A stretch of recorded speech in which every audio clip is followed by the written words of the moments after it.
The Pilgrim's Progress by John Bunyan. Chapter 28. Beulah Land. Now I saw in my dream that by this time the pilgrims were now beyond the enchanted ground, and had entered into the country of Beulah, whose air was very sweet and pleasant.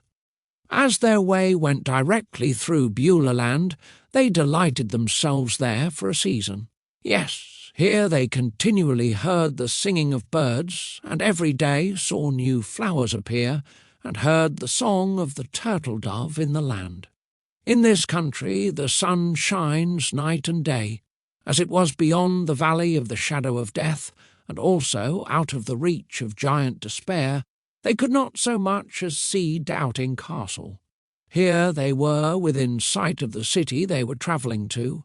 They also met some of the inhabitants of that city, for in this land the Shining Ones commonly walked, because it was upon the borders of heaven. In this land also the contract between the bride and the bridegroom was renewed.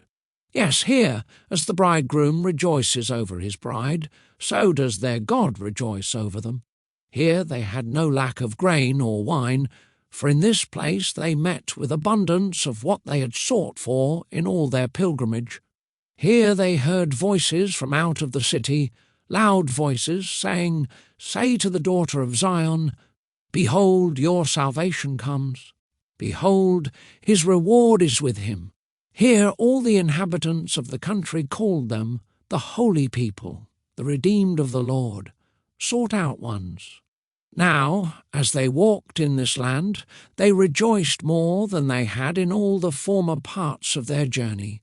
Drawing near to the city, they had even a more perfect view of it. It was built of pearls and precious stones, and the great street of the city was pure gold, so that, by reason of the natural splendour of the city and the reflection of the sunbeams upon it, Christian became lovesick with longing for it.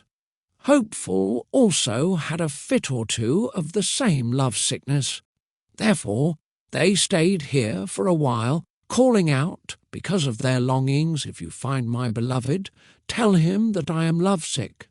Now, being a little strengthened, and better able to bear their lovesickness, they walked on their way, and came yet nearer and nearer. They saw orchards, vineyards, and gardens, and their gates opened into the highway.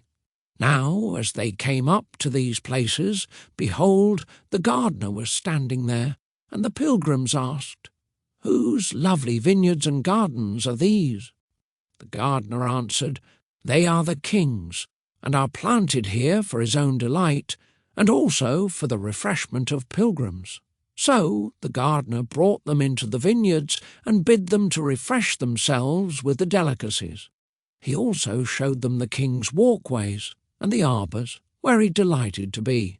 So here they tarried and slept. Now I beheld in my dream that they talked more in their sleep at this time than they ever did in all their journey. As I was in deep thought about this, the gardener said to me, "Why are you pondering the matter? It is the nature of the grapes of these vineyards to go down so sweetly as to cause the lips of those who are asleep to speak."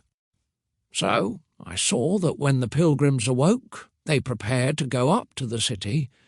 But as I said, the reflection of the sun upon the city, for the city was pure gold, was so resplendent that they could not as yet behold it with open face, but only through an instrument made for that purpose. So I saw that as they went on, those two men in clothing which shone like gold met them. Their faces also shone as the light. These men asked the pilgrims where they came from, and they told them. They also asked them where they had lodged, what difficulties and dangers, and what comforts and pleasures they met with along the way, and they told them. Then the men said, "You have but 2 more difficulties to meet with, and then you are in the city." Christian and Hopeful asked the men to go along with them, and they told them that they would. "But," said they, "you must obtain it by your own faith." So I saw in my dream that they went on together, until they came within sight of the gate of the city.